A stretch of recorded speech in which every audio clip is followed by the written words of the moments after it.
係啊嘛，首付5萬竟然可以買到中山市區嘅豪宅盤，而且咧單價竟然低至11,000蚊一平方喎，咩料啊？Hello， 大家好，歡迎大家收睇呢一集嘅視頻，我係主持人 Nora。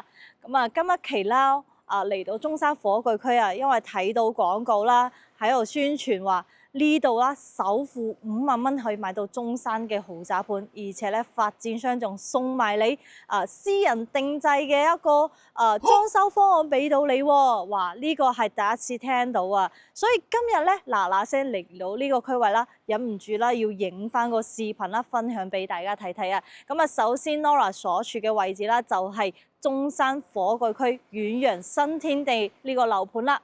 咁佢嘅一個小區園林啦，都做得非常之靚仔啊！甚至咧都係活到廣東省嘅一個小區綠化嘅一個金獎啊！咁啊呢個評價啦就係非常之高啦，而且整個小區嘅嗰個綠化率啦有達到43%幾。嗱，43%幾你聽到啦係覺得有少少誇張，但係事實啦佢真係做到俾你喎，而且咧佢整個小區嘅一個樹木啦都係引進咗20幾種呢啲名貴嘅一個品種啦，係仲喺我哋成個小區入邊嘅，而且整個小區俾到 Nora 嘅感受啦就非常之舒服啦。因為啦嗱，如果小區綠化做得好舒服啦，其實啦大家除咗屋企匿得比較多啲啦，嗱第二個位置啦就係你自己屋苑嘅一個小區入邊啦，包括你自己帶住小朋友落嚟樓下玩啦，或者帶住貓貓狗狗落嚟散下步啦，多數啦都係嚟到呢個小區啦。咁Nora 喺呢個位置啦，就想展示一下我哋嘅一個小區部分啦，俾大家睇睇啦。咁我哋整個小區啦，佢嘅配套啦都非常之豐富啦。咁除咗我有埋我哋嘅一個游泳池啦，同埋咧有我哋1.2公里嘅一個環區嘅一個跑道喺呢個位置啦。嗱，大家都可以睇到已經做好晒啦。咁我哋整個小區啦，佢係一個現樓狀態嘅，而且咧，佢嘅一個價錢係非常之筍㗎，咁我唔怕同大家講講，因為之前啦，嗱呢個小區啦，佢嘅一個定位啦，係可以講係整個火炬區一個豪宅定位嚟嘅，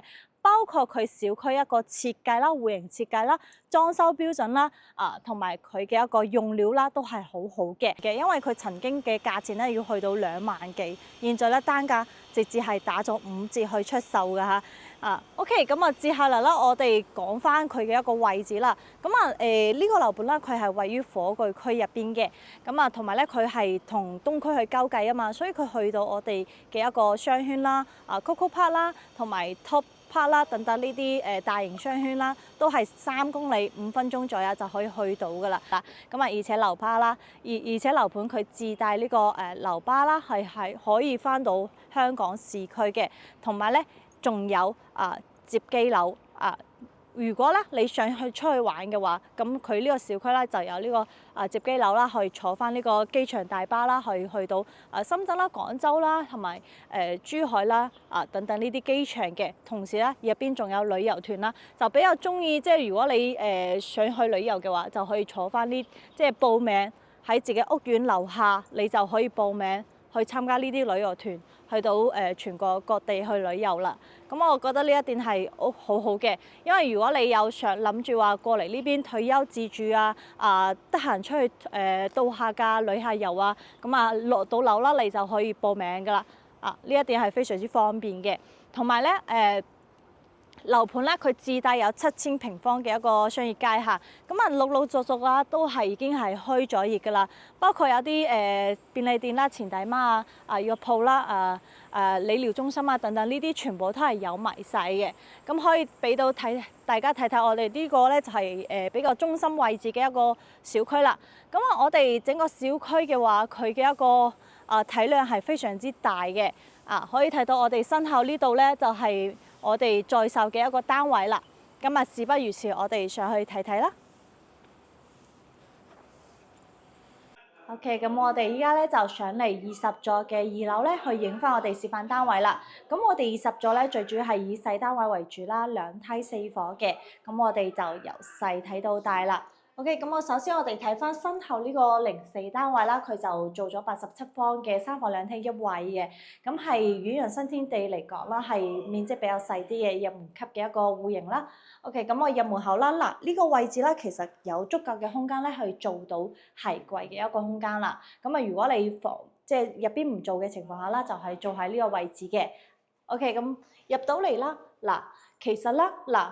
遠洋新天地咧，佢就做咗一個宣傳啦，就係佢嘅一個交付標準啦，有達到3500蚊嘅一個交付標準啦。咁啊，究竟體現喺邊個位置咧？咁今一次咧，我哋都會同大家詳細去做翻個介紹嘅。咁啊，首先入門口啦，佢呢個防火防蛀嘅一個木門啦，佢就用緊德國嘅牌子嘅，咁啊質量都係 OK 嘅。咁啊，而且咧，我哋呢個指紋密碼鎖啦，佢就係有呢個防盜嘅一個功能㗎。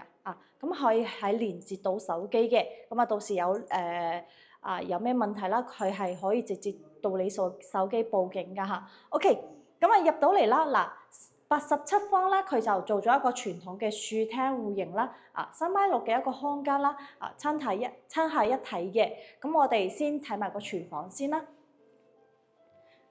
咁入邊呢個廚房啦，佢就做咗 L 字形嘅一個廚房位置啦，其實唔係好大，但係足夠用嘅。咁啊，而且咧，我哋嘅一個櫃啦，佢就做咗一個定製櫃嘅。咁啊，就係用緊呢個國內嘅藝上嘅一個定製嘅一個牌子啦，同埋咧，我哋嘅一個廚房用具啦，就係廚電啦，就係用緊德國寶嘅。咁啊，呢個都係德國嘅一個牌子嘅，喺香港啦都係比較出名嘅。OK，咁啊，下邊咧就會有呢個細節啦，就係佢呢個櫃啦，佢就做咗一個細型嘅一個通風口啦。咁入邊咧就係我哋燃氣嘅一個位置啦。咁啊，到時候咧燃氣如果漏氣嘅話，咁有呢個通風口啦，都係比較及時可以發現到嘅。同埋咧，仲有一個細節咧，就係佢上邊咧做咗一個煙霧報警器嘅。咁啊，到時咧嗱，廚房有咩問題啦，有呢個煙霧報警器咧，就係直接可以俾到即係通報到管理處嗰邊嘅，咁及時去發現呢啲險情。OK，咁啊轉過嚟啦，我哋再睇翻我哋呢個洗手盤嘅位置啦，佢就做咗2個洗手盤嘅。咁啊呢個分位啦就係比較少有嘅，咁啊好多樓盤啦，佢都好多單位嘅一個裝修咧，佢就只係做咗1個嘅，同埋咧佢嘅一個淨水器咧都係佢嘅一個交付標準嚟㗎。咁啊，用緊嘅一個牌子啦，就係安吉爾嘅一個淨水器啦，同埋咧嗱呢個咧佢就送嘅話就係送洗碗機啦，方太嘅一個洗碗機嚇。OK，咁啊呢個咧就係佢廚房嘅一個交付標準啦，都係 OK 嘅。咁啊位置咧嗱，雪櫃嘅位置咧就係放緊單開門嘅一個雪櫃位置啦。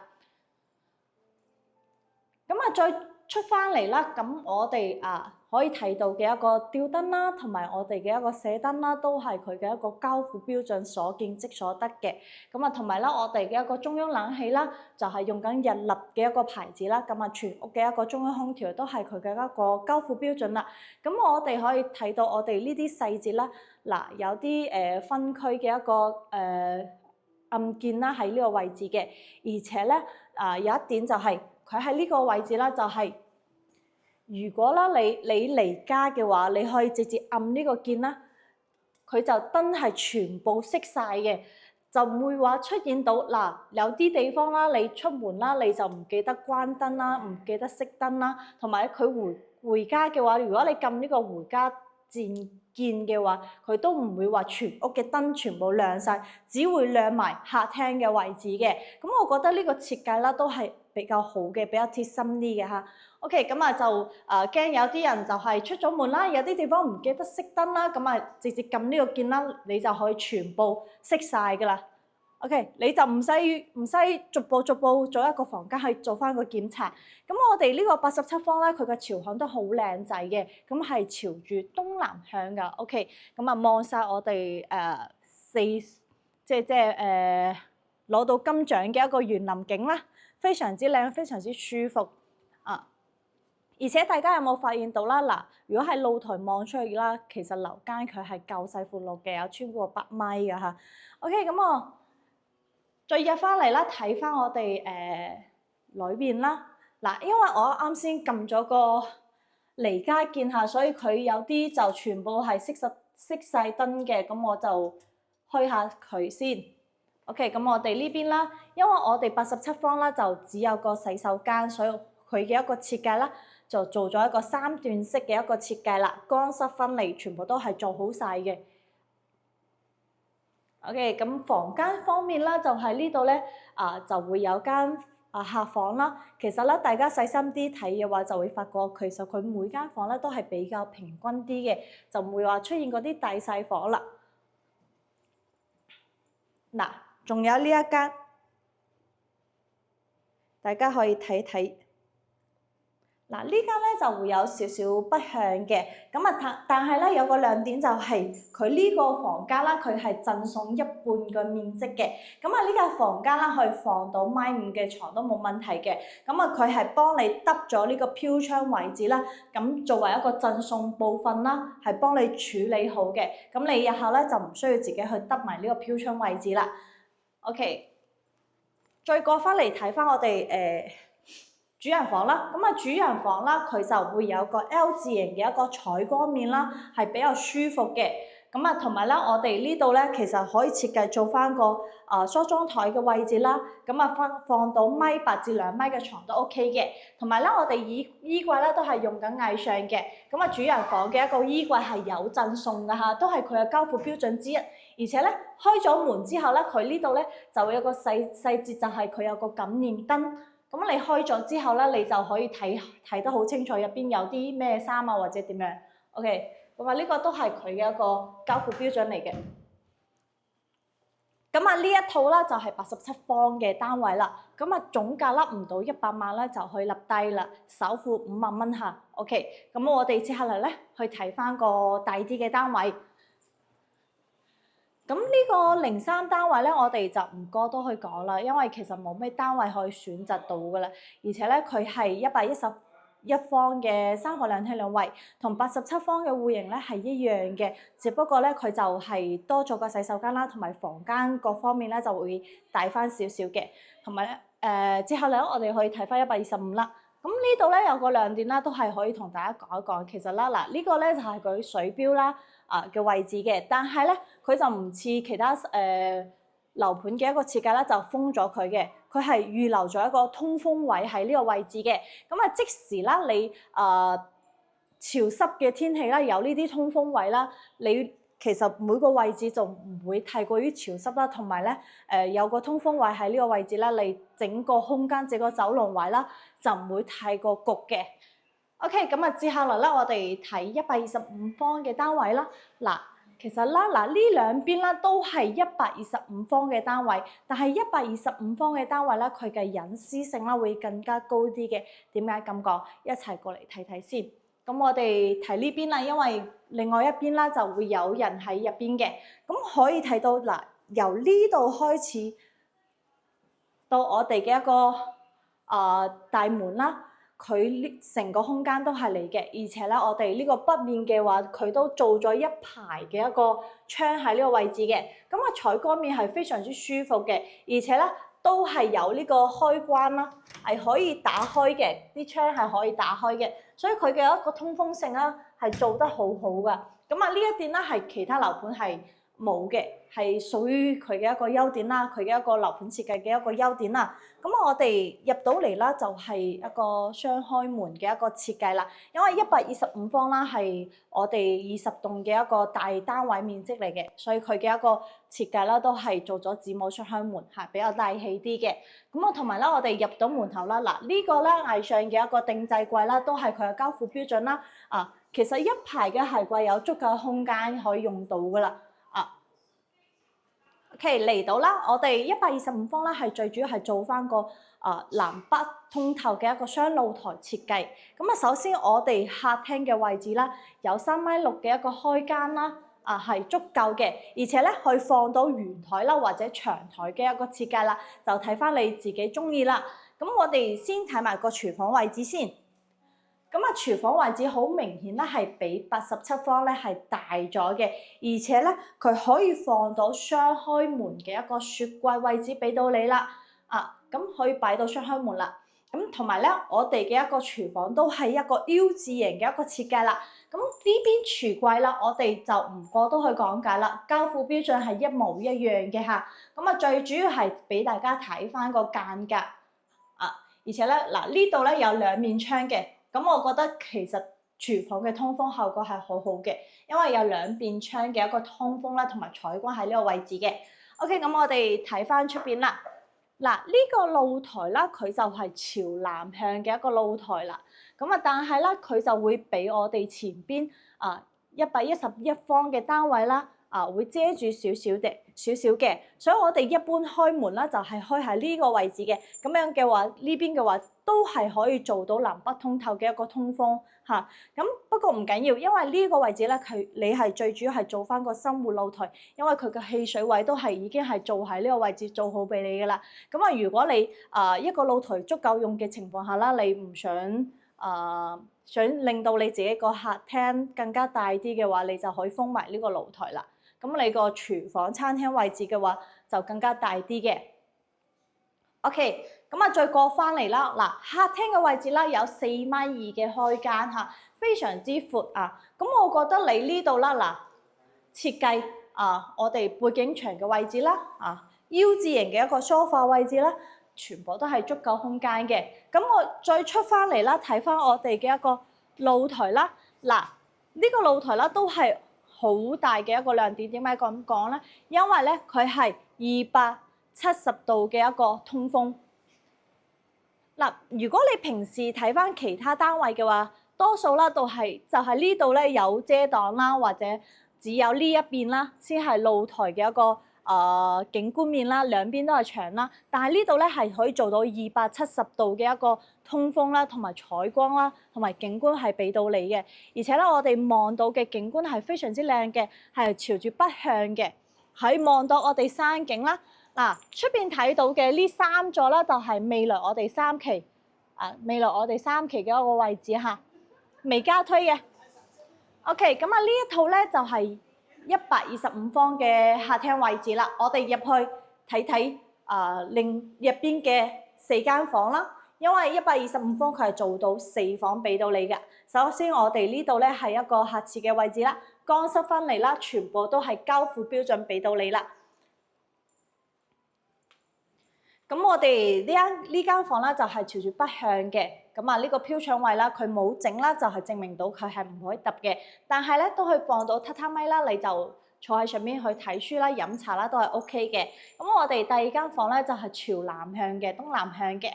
咁啊每間房啦都係比較平均啲嘅，佢放到1.5至1.5米嘅床都係 OK 嘅，都有足夠空間去放到床頭櫃啦、衣櫃嘅位置。咁我哋第3間房啦，嗱呢間房啦都係同我哋87方你睇到嘅係一樣，佢始終都係有間房啦係贈送一半嘅面積啦。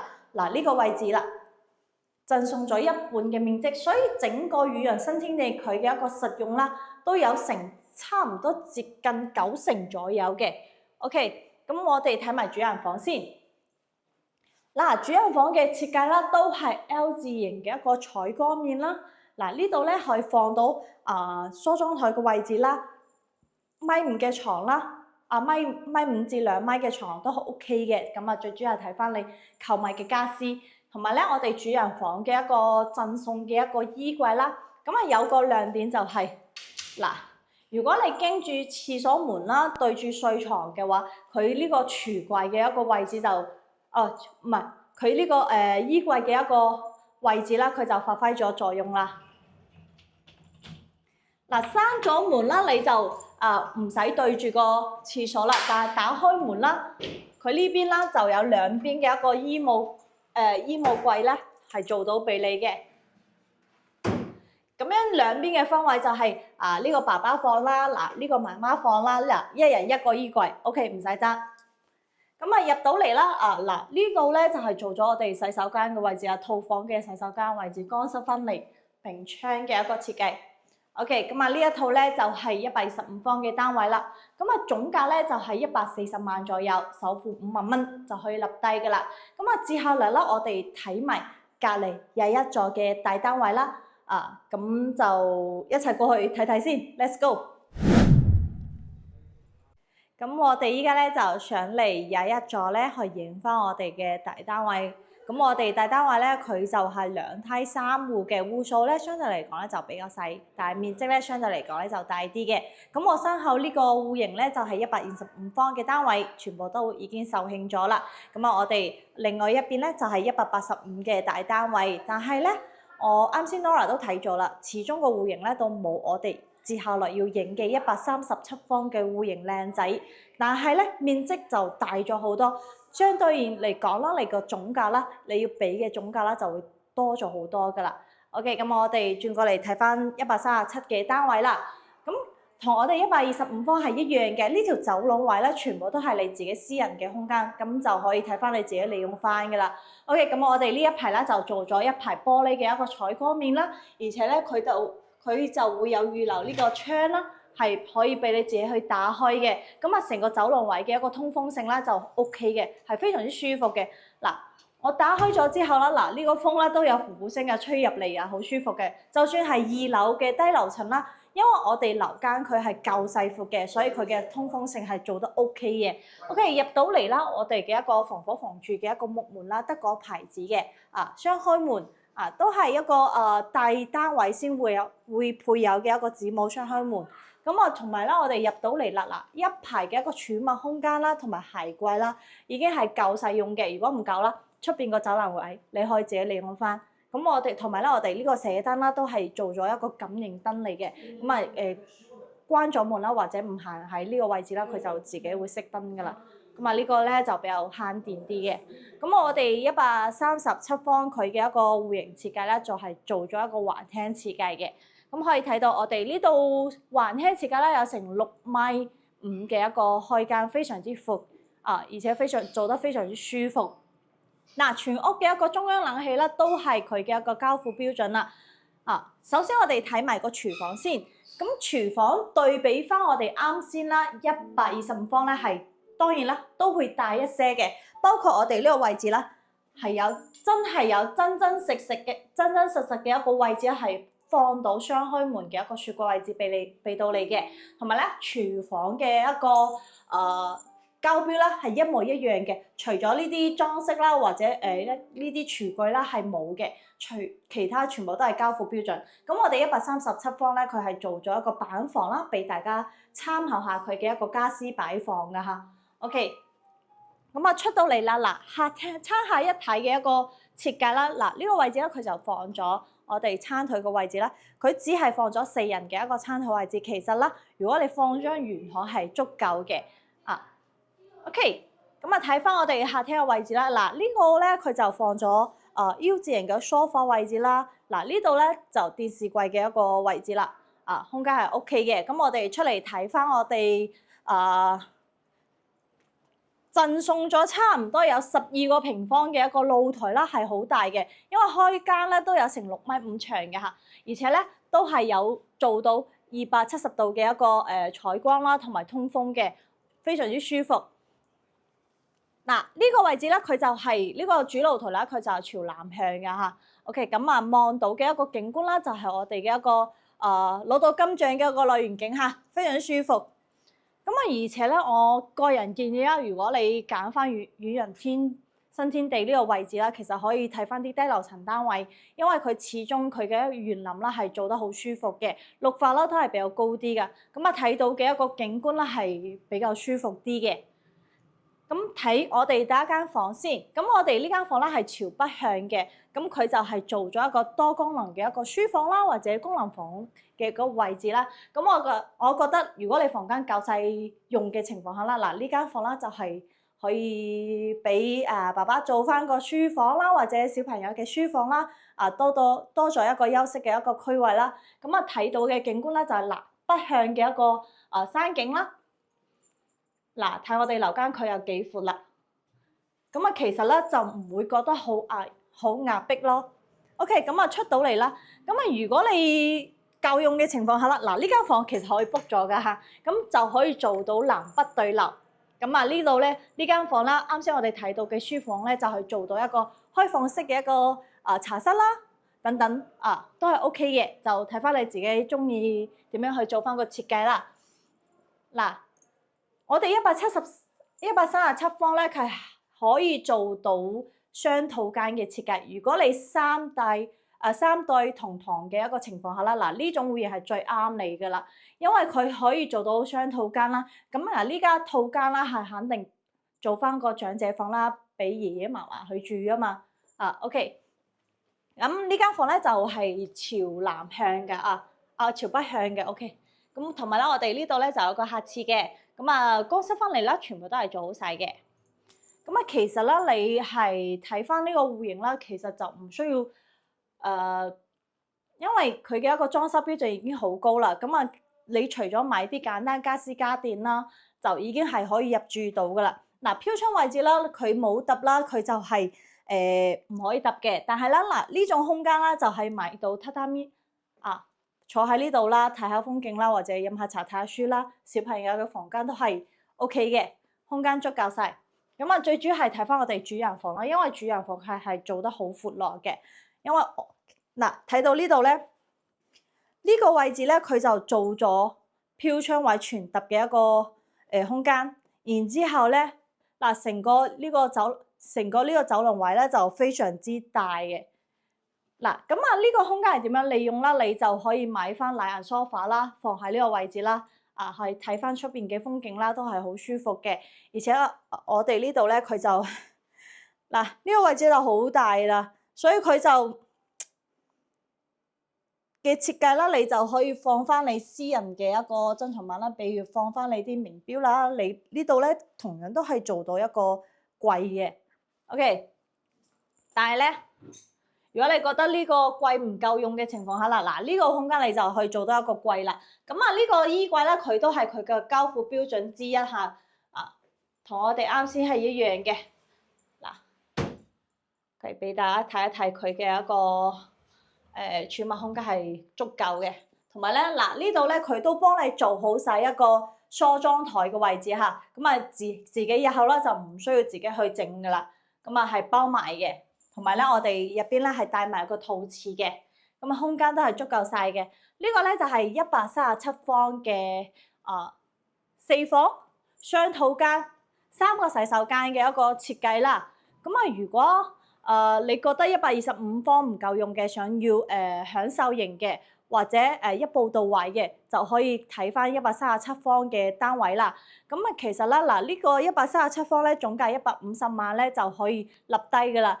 同我哋啱先睇過87、125係一模一樣嘅，都可以做到5萬蚊嘅一個低首付啦，係俾到大家嘅。呢個互動啦都係 OK 嘅，好好嘅。因為點解咁講咧？因為好多人啦就想喺中山啦或者大灣區買層樓嘅，但係前期咧佢就唔想拎咁多啦，或者前期冇咁多嘅情況下啦，呢種優惠活動咧就比較啱你哋，助你哋上車大灣區至大灣區5萬蚊首付可以做到，然之後餘下全部做翻個月供去貸款嘅。